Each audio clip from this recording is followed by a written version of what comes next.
ఇవన్నీ bio fertilisers. అంటే ఒక్కొక్క ఆర్గానిజంకి ఒక్కొక్క విధంగా ప్రాసెస్ అనేది చేయడం జరిగింది. కామన్‌గా అయితే అన్నింటికి ఒక ఎకరానికి 100 కేజెస్ ఆఫ్ FIMలో 2 కేజెస్ ఆఫ్ ఒక్కొక్క ఆర్గానిజం కానీ ఏదైనా పర్టికులర్గా ఒకటైనా సపోజ్ నైట్రోజన్ ఫిక్సేషన్ బ్యాక్టీరియా తీసుకున్నాం అనుకో, అది ఒక 2 కేజెస్ తీసుకొని 100 కేజెస్ ఆఫ్ FIMలో కొంచెం జాగరీ వేసి ఒక 7 to 10 డేస్ వరకు మిక్స్ చేయాలి. చేసిన తర్వాత తీసుకొని పోయి నార్మల్గా ఫీల్డ్లో వేసి కల్టివేట్ చేయాలి మనం. రోటవేటర్తో పడలు చేసుకోవాలన్నమాట. అయితే ఒక్కొక్క దానికి ఒక నార్మల్గా ఆర్చర్డ్స్కి అయితే మాత్రం ఎక్కువ లిక్విడ్ ఫార్మేషన్స్ యూజ్ చేస్తారు. ఎందుకు అనంటే ఇవి ఫర్టిగేషన్ ప్రాసెస్ ద్వారా తొందరగా ఇవ్వచ్చు.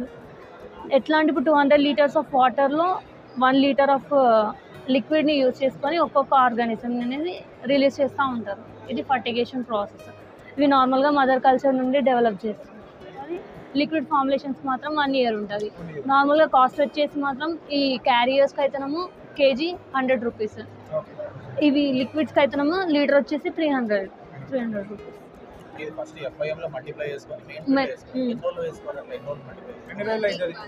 7 to 10 డేస్ లోపల మనం ఎప్పుడైనా కూడా మనం మార్నింగ్ అవర్స్లో కానీ ఈవినింగ్ అవర్స్లో కానీ వేసుకోవాలన్నమాట. ఫీల్డ్లో కూడా అంటే కల్టివేట్ అది ఏమంటారు పడులు చేసుకుని టిల్లేజ్ కోసం. ఈ వీడియో కనుక మీకు నచ్చినట్లయితే లైక్ చేయండి. ఇలాంటి వ్యవసాయానికి సంబంధించిన సమాచారం కోసం అగ్రి ఇన్ఫో తెలుగు ఛానల్ను సబ్స్క్రైబ్ చేయండి.